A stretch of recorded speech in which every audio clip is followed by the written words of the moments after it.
Praise the Lord. हम पढ़ेंगे भजन संहिता 54 और उसका वचन नंबर 6 और 7। मैं तुझे स्वेच्छा बलि चढ़ाऊंगा, हे यहोवा, मैं तेरे नाम का धन्यवाद करूंगा, क्योंकि यह उत्तम है।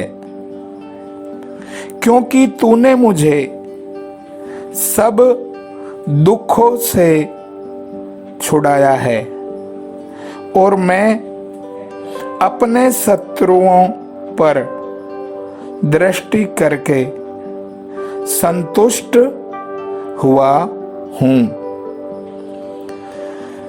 परमेश्वर का वचन यहाँ कह रहा है कि धन्यवाद की बलि चढ़ाऊंगा। यदि हम हृदय से परमेश्वर के प्रेम के लिए, उसकी भलाइयों के लिए, उसकी करुणा और तरस के लिए, उसकी ममता के लिए, जो वो हमसे प्यार करता है, उसकी उस तमाम भलाइयों के लिए जब अपने मन से धन्यवाद देते हैं, अपनी हृदय की गहराई से धन्यवाद देते हैं, जिम्मेवारी के साथ, उत्तरदायित्व के साथ हम धन्यवाद देते हैं, परमेश्वर पिता उसे स्वेच्छा बलि के रूप में, जब हम स्वयं की इच्छा से धन्यवाद उसको अर्पण करते हैं, तो परमेश्वर उसको बलि की तरह ग्रहण करते हैं। बलि पुराने समय में जब प्रभु यीशु मसीह जब तक पृथ्वी पर नहीं आए थे, उससे पहले बलि चढ़ा करती थी और गरीब आदमी के लिए वो बलि खरीदनी बड़ी मुश्किल होती थी। एक मेढ़ा, वो भी निर्दोष पवित्र, उसको ढूंढना और पहलोठा उसको ढूंढना बड़ा मुश्किल होता था और उसकी निगरानी करना या उसको घर में पालना, फिर उसको यहोवा के लिए बलि करके चढ़ाने के लिए उस पशु का दाम चुकाना पड़ता था। प्रत्येक व्यक्ति को अपने घराने के साथ, और वो पशु बलि होता था निर्दोष, और उसकी कीमत चुकाई जाती थी। आज के जमाने में भी एक मेढ़ा खरीदे तो कम से कम नहीं तो 8,000 का मिलेगा। यदि आप धन्यवाद दे रहे हैं परमेश्वर को स्वयं की इच्छा से, तो आप बलि चढ़ा रहे हैं, धन्यवाद की बलि। सुलेमान, अय्यूब बलि चढ़ाया करते थे, वो जानवरों की बलि चढ़ाते थे, स्वयं की इच्छा से चढ़ाते थे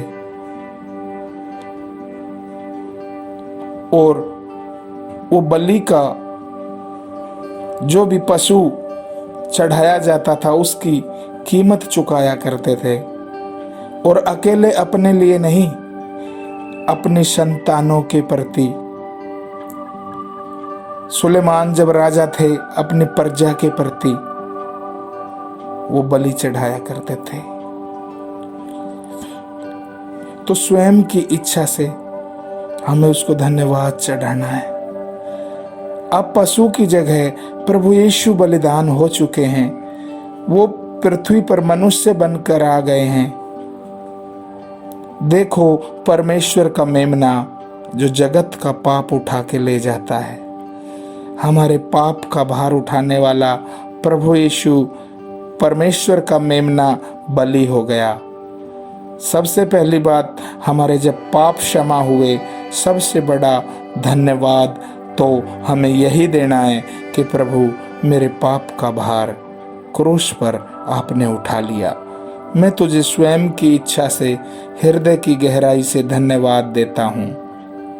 जब हम ये धन्यवाद देते हैं तो परमेश्वर पिता इसको बलि की तरह ग्रहण करते हैं। ये उत्तम है हमारे लिए। परमेश्वर को धन्यवाद की भेंट चढ़ाना। 7वें वचन में लिखा है, क्योंकि तूने मुझे सब दुखों से छुड़ाया है। परमेश्वर हमें दुखों से छुड़ा देता है। कोई बीमार है, प्रार्थना करी, चंगा हो गया। कोई रिश्तेदार, घर का सदस्य बीमार है, आपने प्रार्थना की, वो चंगा हो गया। कहीं मुकदमेबाजी में आप फंसे थे, आपने प्रार्थना की, उस मुकदमेबाजी से आप बाहर निकल गए। कहीं आप पढ़ाई में पीछे थे, आपने प्रार्थना की, आप पढ़ाई में आगे निकल गए।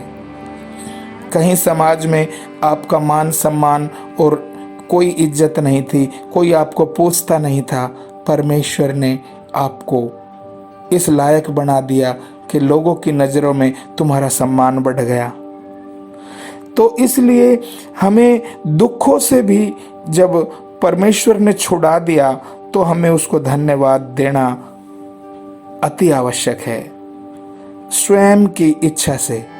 ये नहीं कि भाई एक दिन प्रार्थना में चले गए, वहाँ किसी परमेश्वर के सेवक ने दिल से आराधना की और धन्यवाद किया, उसको देखकर तुमने अपने घर जाके 2 दिन धन्यवाद दिया, तीसरे दिन तुम भूल गए, तीसरे दिन तुम्हें याद भी नहीं आई परमेश्वर की।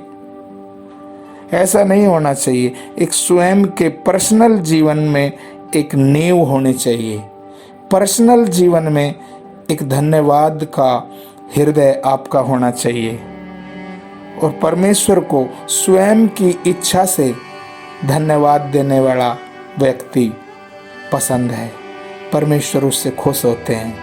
किसी को देखकर धन्यवाद दिया तो क्या दिया, किसी ने कहा तब धन्यवाद दिया तो क्या दिया। परमेश्वर को स्वयं की इच्छा से, स्वेच्छा से धन्यवाद बलि चढ़ाओ और उससे कहो कि परमेश्वर तूने मुझे सब दुखों से छुड़ाया है और मैं अपने शत्रुओं पर दृष्टि करके संतुष्ट हुआ हूं। जो मेरे पीछे शत्रु पड़े हुए थे, उन शत्रुओं के ऊपर मैंने दृष्टि की तो मैंने देखा, उनको देखकर मैं संतुष्ट हो गया। क्यों? क्योंकि परमेश्वर ने मेरा पलटा उनसे ले लिया। परमेश्वर ने मेरे शत्रुओं को उस कंडीशन में कर दिया कि वो उठ ना सकेंगे, वो गिर पड़े। मेरे शत्रुओं के ऊपर मैंने दृष्टि की तो मुझे तसल्ली मिल गई, मैं संतुष्ट हो गया। ये परमेश्वर का पवित्र वचन है।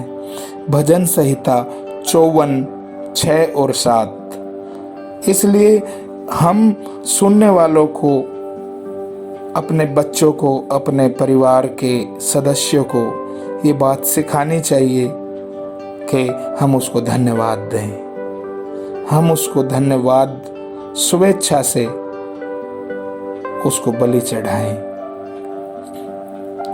वो मेढ़ों और बकरों से कहीं उत्तम है। उसमें पैसा नहीं लगता आपका। आपको हृदय से परमेश्वर को स्मरण करके, यीशु के उस बलिदान को स्मरण करके परमेश्वर को धन्यवाद देना। परमेश्वर आपने अपना इकलौता पुत्र दे दिया मेरे लिए। परमेश्वर आपने निर्दोष मेमना पुत्र, अपना निर्दोष मेमने के समान, जैसे मेमना छोटा बच्चा, निर्दोष बच्चा मेमना वध किया जाता है जो निर्दोष होता है, ऐसे मेरा प्रभु यीशु मेरे लिए बलिदान कर दिया। पिता आपने मेरे पाप के बदले में दे दिया। मैं आपको धन्यवाद देता हूँ पिता। पिता, मैं आपसे प्यार करता हूँ। पिता, आपने मेरे लिए अपने इकलौते पुत्र को भी रख नहीं छोड़ा। स्वर्ग की महिमा को छोड़कर पृथ्वी पर आ गया और क्रूस पर मेरी जगह, मेरे पाप की सजा, हाथ पैरों में कील गाड़ी गई, सिर पे कांटों का मुकुट पहना, 39 कोड़े मारे गए, गाल मोचने वालों के सामने अपने गाल कर दिए और अपमान सहने के लिए, अपमानित होने के लिए अपने आप को दे दिया। इसलिए हम उसका धन्यवाद करें कि प्रभु यीशु मसीह, मैं आपको हृदय से धन्यवाद देता हूँ। मेरे पाप क्षमा करना, मेरे जीवन को प्रभु अपनी इच्छा के अनुसार बना दो, मुझे पवित्र आत्मा दे दो और मुझे अपनी इच्छा पे चलाओ। ऐसी हम प्रार्थना करें प्रभु यीशु मसीह के पवित्र नाम में। पिता, दया कर मुझ पर, तेरी करुणा से तूने मुझे जीवित रखा। मैं तुझे धन्यवाद बलि चढ़ाता हूँ। तूने मुझे सहारा दिया, मैं तुझे धन्यवाद देता हूँ। तूने मुझसे प्रेम किया, मैं धन्यवाद देता हूँ। प्रभु यीशु मेरे बदले में दिया, हे पिता धन्यवाद देता हूँ। मेरे शत्रुओं पर मैं दृष्टि करके संतुष्ट हुआ हूँ, मैं तुझे धन्यवाद देता हूँ। मेरे शत्रु अंधकार की शक्तियाँ हैं, बीमारियाँ हैं, दुष्ट आत्माएं हैं, नाकामयाबी जो थी वो मेरे शत्रु थे, उनको सबको मिटा दिया। परमेश्वर ने मुझे दुखों से छुड़ा दिया, इसलिए मैं उसको धन्यवाद बलि चढ़ाता हूँ। यीशु के नाम में आमीन।